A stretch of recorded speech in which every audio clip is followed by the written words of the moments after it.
नमस्कार, मैं निधि और आप देख रहे हैं बातें यूपी की। आइए शुरुआत करते हैं अपने खास कार्यक्रम यूपी दिस वीक का, पर उससे पहले नजरें हेडलाइंस पर। जाने किस जिले में बनने जा रहा है इटावा की लॉयन सफारी के तर्ज पर प्रदेश का पहला काऊ सफारी।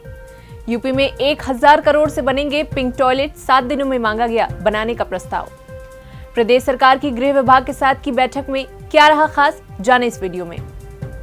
उत्तर प्रदेश के लखनऊ में लगाया गया इंडिया सोलर और ई व्हीकल एक्सपो। देश की पहली बायोडिग्रेडेबल ग्रीन कैंटीन कानपुर में बढ़ेगी पर्यावरण के प्रति जागरूकता।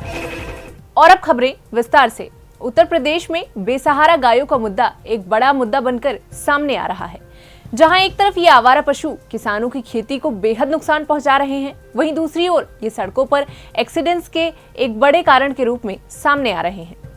पर अब प्रदेश सरकार ने इस पर रोकथाम के लिए एक बड़ा फैसला लिया है, जिसमें उत्तर प्रदेश के इटावा की लॉयन सफारी के तर्ज पर जालौन में अब काऊ सफारी बनाने की तैयारी शुरू हो चुकी है।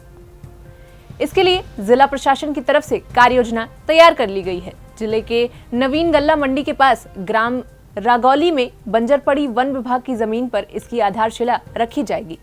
हालांकि इसका दायरा 300 से 400 हेक्टेयर के बीच तय किया गया है। सरकार से मंजूरी मिलने के बाद इसे धरातल पर उतारा जाएगा। उल्लेखनीय है कि उत्तर प्रदेश में गौवंश के संरक्षण के लिए गौशाला निर्माण के लिए उत्तर प्रदेश गौशाला योजना का संचालन किया जा रहा है, जिसके तहत सरकार द्वारा गौशाला खोलने पर अनुदान प्रदान किया जाता है, जो कि प्रति गाय 30 रुपए है। इस योजना के बारे में अधिक जानकारी के लिए आप डिस्क्रिप्शन बॉक्स में दी गई हमारी वीडियो की लिंक पर भी विजिट कर सकते हैं। पर अब ऐसे कयास लगाए जा रहे हैं कि काऊ सफारी बनने से जिले के आवारा पशुओं पर ज्यादा रोकथाम लगाई जा सकेगी। साथ ही काऊ सफारी में जाकर लोगों को गौ सेवा करने का भी मौका प्राप्त हो सकेगा। और अब बढ़ते हैं अपनी दूसरी खबर की ओर। यूपी में दोबारा सरकार बनने के बाद चुनाव से पहले जारी किए गए लोक कल्याण संकल्प पत्र 2022 पर प्रदेश सरकार ने काम करना शुरू कर दिया है। जारी किए गए संकल्प पत्र में उन्होंने 1000 करोड़ रुपए से पिंक टॉयलेट बनाने का वादा किया था, जिसके चलते उत्तर प्रदेश के सभी नगर निगमों और नगर पालिकाओं से पिंक टॉयलेट बनवाने का प्रस्ताव 7 दिन में मांगा गया है। सभी सार्वजनिक जगहों पर एक पिंक टॉयलेट अनिवार्य किया गया है। बता दें कि SBM यानी कि स्वच्छ भारत मिशन 2.0 के तहत लखनऊ, कानपुर, गाजियाबाद, वाराणसी, मेरठ, अलीगढ़, प्रयागराज, गोरखपुर समेत पूरे प्रदेश में पिंक टॉयलेट बनाए गए थे। इन पर 500 करोड़ से ज्यादा की रकम खर्च की गई थी। राज्य मिशन निदेशक अमित सिंह बंसल के मुताबिक सार्वजनिक जगहों, मार्केट, बस अड्डे, रेलवे स्टेशन, महिला स्कूल और कॉलेज या उन रास्तों पर जहां महिलाओं का आवागमन अधिक है, ऐसे स्थानों को चिन्हित कर वहां पर पिंक टॉयलेट जरूर बनाए जाएंगे। मिशन शक्ति और सेफ सिटी योजना के तहत भी पिंक टॉयलेट को शामिल किया गया था। साथ ही सरकार के पहले कार्यकाल की तरह इस बार भी थानों में पिंक टॉयलेट जहां छूट गए हैं, वहां पर भी बनाने जाने का काम किया जाएगा। इन टॉयलेट्स में सैनिटरी नैपकिन से लेकर बच्चों को दूध पिलाने के लिए फीडिंग सेंटर और चेंजिंग रूम भी बनाया जाएगा। साथ ही हर एक पिंक टॉयलेट की GIS मैपिंग भी कराई जाएगी। इससे पिंक टॉयलेट को ऑनलाइन सर्च करने में मदद मिल सकेगी। आपकी जानकारी के लिए बता दें कि प्रदेश में महिलाओं के लिए अलग पिंक टॉयलेट बनाने की शुरुआत गाजियाबाद से शुरू हुई थी। यहां 2017 में पहला पिंक टॉयलेट बनाया गया था। इसके बाद कानपुर में 25 अक्टूबर 2017 को नवीन मार्केट में पहला 10 सीट का कम्युनिटी पिंक टॉयलेट बनाया गया था। और अब बढ़ते हैं अपनी तीसरी खबर की ओर। उत्तर प्रदेश की योगी सरकार 2.0 प्रदेश में युवाओं को रोजगार देने को लेकर इस बार काफी गंभीर नजर आ रही है। बता दें, बीते दिनों मुख्यमंत्री ने अपने सरकारी आवास पर गृह विभाग की 100 दिनों की कार्य योजना के संबंध में एक अहम बैठक बुलाई, जिसमें भविष्य की पूरी कार्य योजनाओं पर समीक्षा की गई और गृह विभाग को 100 दिनों का टास्क सौंपा गया है। इसमें युवाओं को ध्यान में रखते हुए पुलिस भर्ती को लेकर भी एक अहम टारगेट अफसरों को सौंपा गया है, जिसमें उन्होंने अफसरों को बताया कि अगले 100 दिनों में कम से कम 10,000 पुलिस कर्मियों की भर्ती सुनिश्चित की जाए। बता दें, पहले ही मुख्यमंत्री ने ट्वीट कर ऐलान किया था कि प्रदेश सरकार युवाओं को सरकारी नौकरी से जोड़ने एवं उन्हें रोजगार प्रदान करने के लिए प्रतिबद्ध है। इसी क्रम में सरकार ने सभी सेवा चयन बोर्डों को आगामी 100 दिनों में 10,000 से अधिक प्रदेश के युवाओं को सरकारी नौकरी प्रदान करने हेतु निर्देश दिए हैं, जिसमें अब 10,000 पुलिस कर्मियों की भर्ती की नई बात सामने आई है।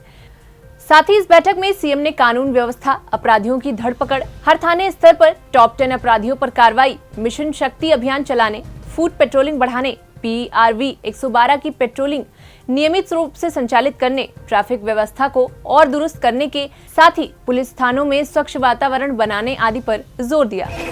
और अब बढ़ते हैं अपनी चौथी खबर की ओर। केंद्र और प्रदेश सरकार पर्यावरण को लेकर काफी गंभीर है। साथ ही इससे जुड़े कार्यक्रमों का आयोजन सरकार समय समय पर देश भर में करती रहती है। इसी कारण बीते 2 सालों से देश में सोलर और इलेक्ट्रिक वाहनों का क्रेज भी काफी बढ़ गया है। इसी कड़ी में लखनऊ में भी 25 से 27 मार्च 2022 तक IIA भवन गोमती नगर में 3 दिवसीय इंडिया सोलर का 8वां संस्करण व ई व्हीकल एक्सपो का दूसरा संस्करण आयोजित किया गया, जिसका उद्घाटन मंत्री सुरेश कुमार खन्ना ने किया था। इसमें देश की प्रमुख कंपनियों के 100 स्टॉल लगाए गए थे। इस एक्सपो में कई कंपनियों के ई वाहन लोगों के बीच आकर्षण का केंद्र बने रहे। यहाँ पर ई स्कूटर और साइकिल के साथ लोगों में इलेक्ट्रिक 4 पहिया वाहनों को लेकर काफी कौतूहल रहा। लोगों ने यहाँ प्रदर्शनी में लगे वाहनों की कीमत और विशेषता के बारे में विस्तार पूर्वक जानकारी ली। इस ई एक्सपो में 30,000 की साइकिल और 50,000 की स्कूटी से लेकर 41.70 लाख रुपए तक के 4 पहिया वाहन उपलब्ध रहे। लोगों को लगता है कि अब देश में बिजली से चलने वाले वाहनों की जरूरत है। यहाँ लोग अपनी पसंद के उत्पाद देखकर उनकी बुकिंग भी करा सकते हैं। MG मोटर्स के e vehicle electric internet SUV को लेकर लोग काफी उत्सुक रहे। ये गाड़ी काइनेटिक एनर्जी रिकवरी सिस्टम पर आधारित है। इसी के साथ ही अथर का ई स्कूटर भी लोगों के बीच आकर्षण का केंद्र बना रहा। और अब बढ़ते हैं अपनी 5वीं और आखिरी खबर की ओर। पर्यावरण को लेकर आजकल हर कोई सजगता दिखा रहा है। ऐसे में कानपुर स्थित राष्ट्रीय शर्करा संस्थान या फिर नेशनल शुगर इंस्टीट्यूट में पर्यावरण संरक्षण को लेकर देश के पहले ग्रीन कैंटीन की शुरुआत की जा चुकी है।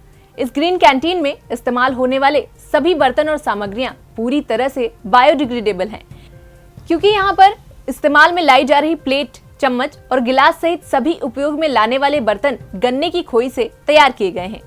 संस्थान के निदेशक का कहना है कि संस्थान का उद्देश्य बायोडिग्रेडेबल क्रॉकरी को बढ़ावा देना है। इससे लोगों में पर्यावरण के प्रति जागरूकता बढ़ेगी।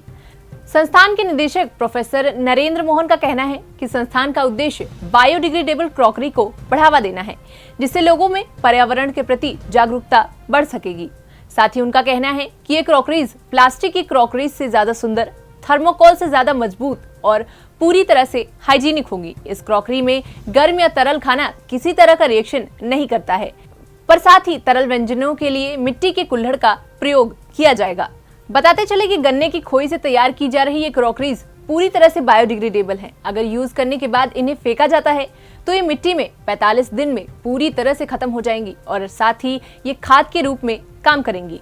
बताया गया कि फिलहाल इन क्रॉकरीज में कुछ और प्रयोग किए जा रहे हैं, जिससे मिट्टी में न सिर्फ बायोडिग्रेडेट हो जाएं, बल्कि वहां एक पौधा भी तैयार कर सकें। फिलहाल हमारी आज की वीडियो में बस इतना ही। अगले हफ्ते फिर मिलेंगे कुछ ऐसी ही जानकारियों के साथ। तब तक के लिए देखते रहें बातें यूपी की।